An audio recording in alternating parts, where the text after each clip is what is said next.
Hey guys, it's Ben. Welcome to the channel. As you guys can see, I've been well away, growing the hair out, got my Marvel day at sea, fresh off of vacation. If you guys haven't seen the new Captain America Brave New World, make sure you guys like this video, save this video for later, and come back to it once you have seen it, because major spoilers lie ahead. Now, if you have seen the film, or if you don't care about spoilers, make sure you sit back, relax, grab some snacks, and enjoy my deep dive into Captain America 4, Brave New World. With that being said, is this actually a Captain America 4 movie? Was this a sequel to Falcon and the Winter Soldier, which could have been a season 2? Or is it an entirely new movie and a different spin-off and or sequel to something that we've already gotten before? Before I give my review, I do want to say, go out and watch the movie. If you're a Marvel fan, go out and watch it. If you're a Captain America fan, go out and watch it. If you are a Sam Wilson Falcon, Captain America Sam Wilson fan, go out and watch it. If you just want to watch some entertainment for 2 hours, go ahead and go watch it. The one thing I want to point out to begin this video is the fact that this is called Captain America Brave New World. It's not to say this wasn't Captain America 4, because every Captain America since the beginning has always had that little subtitle. The first one was Captain America First Avenger, Captain America Winter Soldier, Captain America Civil War, and now Captain America Brave New World. Originally it was called Captain America New World Order. Now, I did prefer the old title simply because New World Order sounds much better than Brave New World, and because I did read the Captain America Sam Wilson New World Order run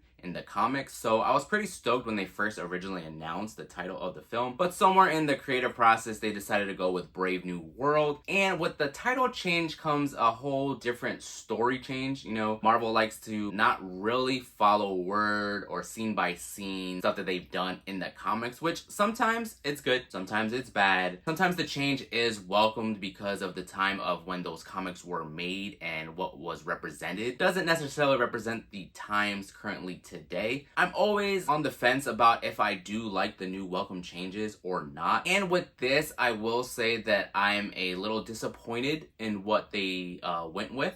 This is also a standalone kind of sequel spin-off to the Marvel series of Falcon and the Winter Soldier, as well as an unneeded sequel to the original Incredible Hulk, which starred Edward Norton. Not to be confused with the Incredible Hulk that starred Eric Bana or, Mark Ruffalo in the Avengers. And so I know they changed the name mainly because it coincided with some real world problems and or maybe the wrestling of NWO. But I also didn't realize that in the Falcon and Winter Soldier, the very first episode is actually titled New World Order. So maybe that's why they went with the new change of Brave New World, and they wanted to differentiate from what came before and try to go into a new journey or pathway into what we're supposed to get later on. Now, the problem that I have with going with Brave New World is the fact that you're trying to set up this into becoming a new phase. I can't remember if this is actually the end of Phase 5 and leading into Phase 6. And if there's anything to be said about Phase 5 is the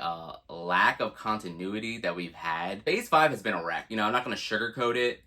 It's very similar to Phase 2 of the first 3 phases, where we had maybe one good movie and the rest have been kind of here, kind of there. Not necessarily something of importance. We've had we've had a lot of drama in the MCU now. Going back to Wakanda Forever, there were some issues with Namor, Black Panther, and the people that portray those characters in the real world. And so since Phase 4, we've gone to a new phase 5, which has been just all over. We've gotten new Ant-Man, wasn't great. Secret Invasion, which honestly was okay. The Marvels was my personal favorite of Phase 5. I don't think it deserved the negativity that was attached to it. And then we had Agatha. That was an okay series. That was another one where it was technically a season 2 of WandaVision, but also a spin-off of that show. And it really just didn't leave me with much satisfaction. And then we had Deadpool and Wolverine, which, funny enough, I actually didn't do a review on. I want to say I just wasn't in that creative space to do a review, and honestly the movie didn't blow me away to the point where I needed to talk about it. I personally did enjoy, but it also wasn't that epicness of Phase 4. I'll go on record as always as I do. Phase 4 to me was my favorite because it had a bunch of new projects, a bunch of new content, a lot of content, and I will forever be thankful for that time that we had like in between post-COVID and post-Endgame. And so with Brave New World, I was very excited because we're getting a new Marvel film. It was going to be the continuation of Falcon and the Winter Soldier. At least I hope so. I'm a little disappointed in Brave New World. I think Marvel played it safe, and that's not necessarily a good thing, especially with the political climate that we're in right now. I know Phase 4 took some bold steps in the right direction, and I feel like with Brave New World, the title is an oxymoron to what it is. It's more or less a safe new world instead of a brave new world. I don't think the writers and direction of this film took it to a place where the first two Captain Americas at least pushed the boundaries of what is right and what is wrong. And they touched on it in Civil War as well, but Civil War felt like more or less an Avengers type movie. There wasn't really anything brave about Captain America 4. I don't think it pushed the boundaries on a lot of things. I think they gave into too much of what some of like the Marvel bros and that fandom tries to push. And now we got a Captain America 4 that right now is not looking so good at the box office, at least. It's starting off with 100 mil, which is a lot of money. I'm not gonna dispute that fact, but it is on like the lower tiered of all the Marvel films. I think it ranks within like the top 10 of worst performances. It might be at that 10 because I know we had stuff like Shang-Chi, Black Widow, and Eternals that didn't do really well at the box office because of COVID. We also had the Marvels and Ant-Man and the Wasp, Quantumania, which also didn't do really well. And now what we have is a weird space of the movie, because as much as I enjoy some of the characters in Captain America 4, I thought the movie was good.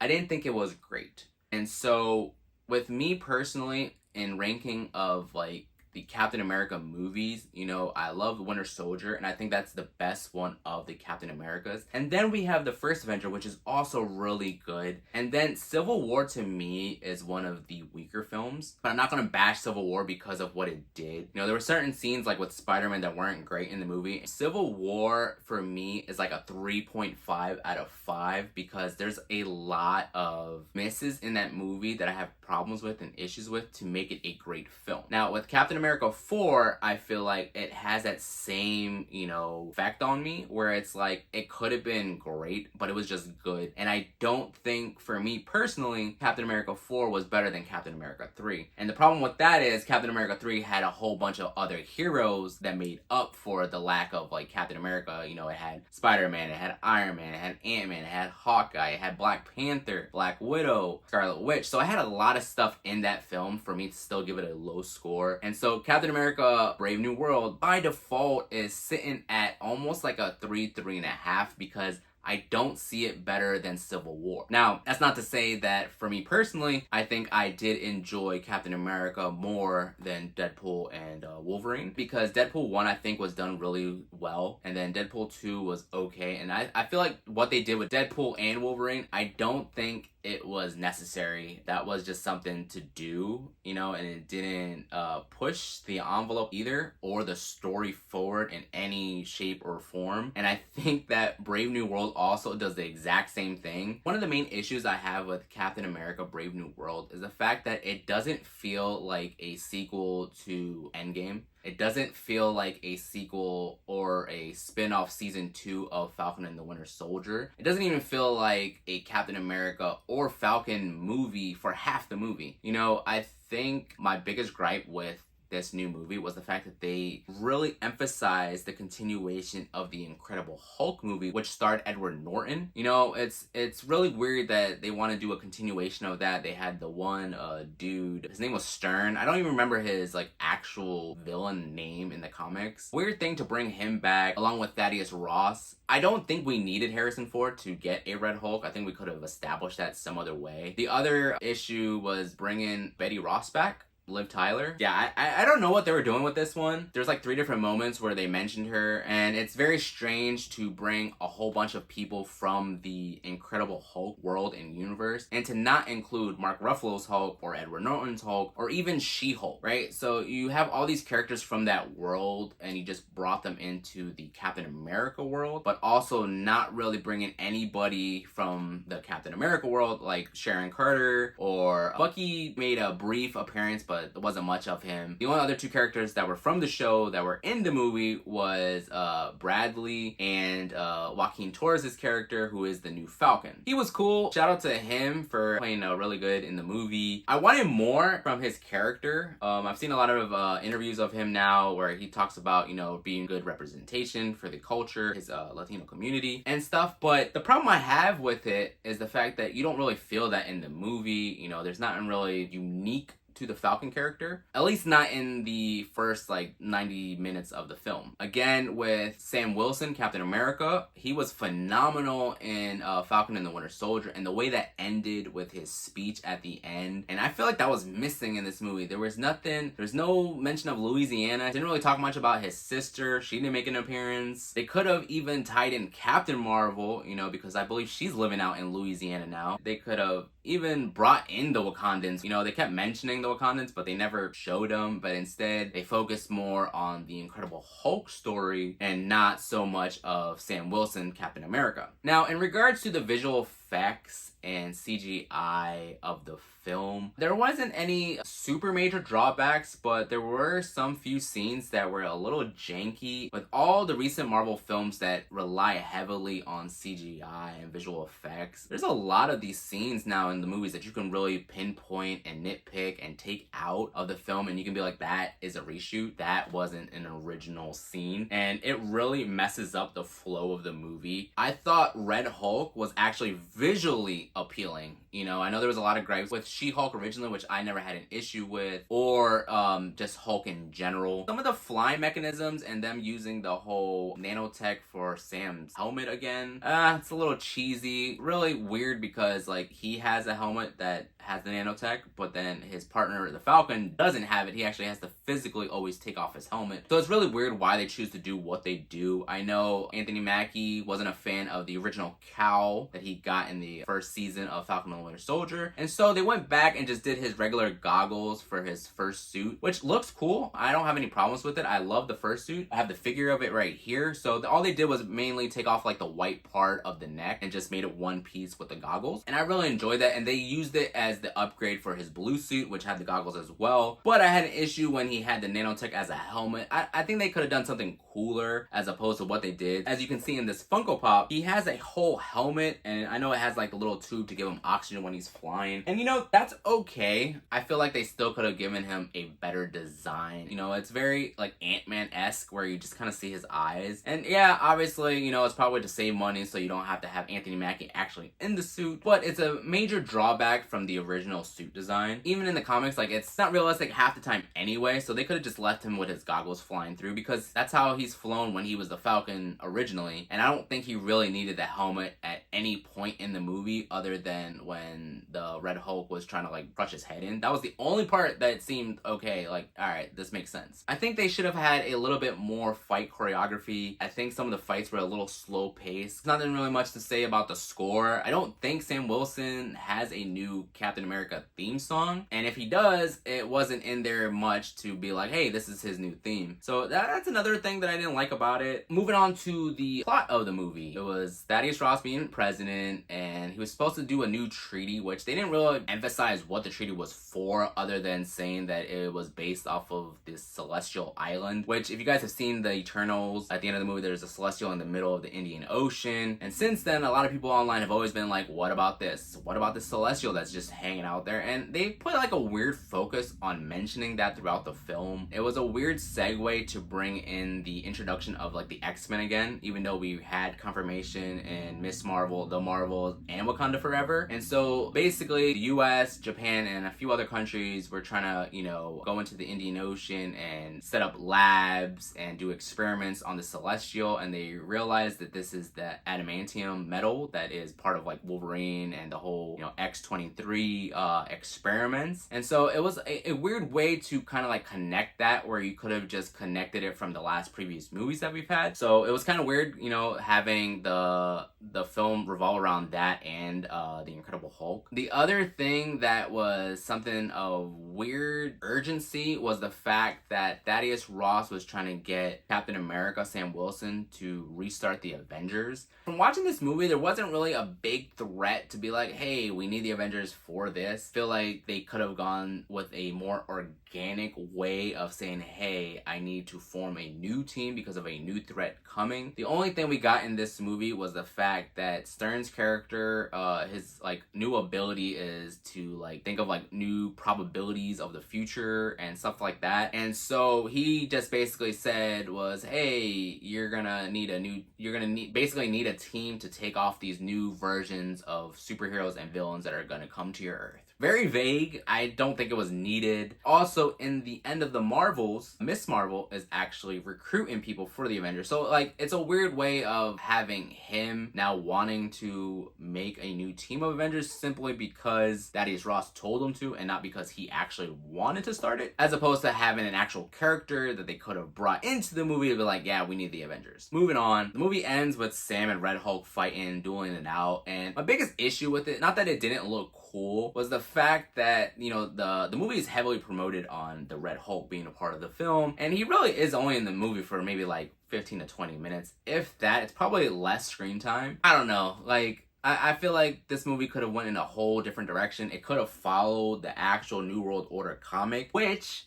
actually is a cool little comic run. If you guys haven't read it, I suggest you guys go read it, because then you could see what we did miss out on the MCU. And so basically speaking, they there was a new organization, which is the Serpent, which they talked about in the movie, but they ended up making the guy in the shadows was the Stern dude, instead of actually making it the dude that actually looks like the Serpent, and he looks like a snake, and so they didn't bring him into the movie. The other weird thing was for them to bring in Joaquin Torres's character as the new Falcon. In the New World Order comic run, they're actually experimenting on his character and actually turn him into a mutant, which is an actual hybrid of a human and a Falcon. So that would have been cool too, to bring in the X-Men, but they went on a whole other different way of bringing that character in, and now he's kind of just there. I didn't like his suit either, where he had a helmet as well as opposed to some goggles, because I feel like if you're talking about representation in a movie and in a film, to cover the main two characters, the main two heroes of the story, and be like, oh yeah, we like representation, but we're gonna cover their faces. That's a major gripe I have with Cap's new suit and Falcon's suit, because usually when I watch one of these Marvel films, I really want to go collect like that new toy that came out, and I was really disappointed with the Falcon one, mainly because he has two head sculpts and both of them are covered. You barely see his face, his head, his skin. You know, same thing with Captain America Sam Wilson. He has one face sculpt that's completely covered the head, and then you don't really see anything much of his body other than like a little piece of skin right here to know that he's not Steve Rogers. And so I have an issue with that, you know, and I have an issue with them moving towards a different Brave New World, because all this really seems like is they want to appease a certain small minuscule fan base, and what you're going to get is them not actually watching movies like this and saying, see, we don't want this, and then we're not going to get any representation at all, you know. But me, hey, give me Phase 4 any day of the week. I know a lot of people love the movie, they like the movie, they enjoy the movie, because it is a Marvel movie, and that's what a lot of people, you know, were missing out on. So I'm gonna give this movie like a 3.5 out of 5. I rate it out of 5 because I have a Letterboxd account, and I rate my movies on there. I have my MCU listings, I have my 2025 listings, so if you guys want to follow me on Letterboxd, go ahead and follow me. I do written reviews of movies, so if you guys want to check those out, I did do one for Captain America Brave New World. It's kind of hard to see what is actually part of the MCU now, because we also have like the Venom movies, which I don't necessarily include in my MCU rankings because they're not really MCU Marvel movies, but they are part of it, and maybe I should go add them back into the ranking. But there's like so many Marvel projects now, so it's like kind of hard to, you know, really pinpoint where they belong. And so I include the MCU shows in my MCU rankings, and for Brave New World, it's sitting like really low, like probably like in the 25 to 30 range, I want to say, just because there's so many Marvel projects that are part of the MCU now. And so I like I said, I don't want to like completely like bash the movie and say don't go watch it, because I enjoyed it. Definitely better than some really bad movies that I've seen, like Venom 2. That was probably by far one of the worst comic book movies I've ever seen. So I won't say it's that bad. And I won't also say that it's as good as like Endgame, Wakanda Forever, and Iron Man 1 for me, but I did enjoy it. I really do hope that they do a sequel of this film. You know, I want to see more Sam Wilson. I'm excited to see him as Captain America in the Avengers, but I want to see more focus on him. I want to see more focus on him as Captain America, as like the first like black superhero. You know, I know we had Black Panther, and at the end of the day, he's, you know, from Wakanda, but I think we need more focus on Sam Wilson, his life, his journey in America. You know, it wasn't actually much done in America other than being in front of like the White House, you know, and there's more to America than just the White House. And I think that Brave New World didn't touch on any issues whatsoever. But I have a problem with this new direction is the fact that we go to comic books and movies to talk about some serious stuff. Sometimes we talk about some goofy stuff, you know, but at the core of comic books, it always was an escape to talk about real world issues, and I don't think that Brave New World touched on it at all. I think with this, they have a opportunity to tell another story. I feel like they should tell another story, and hopefully, you know, they get it right in the sequel or in the Avengers build-up. You know, I do have hope in, you know, the Russo brothers putting out another banger of an Avengers movie, but that's gonna take some time. You know, next up we got Daredevil in less than 2 weeks now. I'm excited for that. I might do a weekly review of the episodes. I'm not sure yet. I'm a little disappointed because I thought Daredevil was gonna be 20 something episodes, and now I just read up that it's only 9 episodes. Other than that, what we got next? Oh, we got Fantastic Four in the summer. I'm not too hyped about it because I don't think it's gonna set up anything. I think it's gonna be like a Captain Marvel type movie where it's like it sits in a time place because they've established that it takes place, I believe, in the 60s. And so with that, I don't think it's gonna set up anything. And so we'll see where we go from there. Before I let you go, guys, make sure you like the video, subscribe to the channel if you haven't done so already. Comment down below if you've seen the movie, what you liked about it, what you didn't like about it, what you hope to see in, you know, the next phase of Marvel movies. If you guys are excited for Daredevil, if you guys are excited for Fantastic Four. But yeah, guys, I'll catch you guys on the next one. Peace.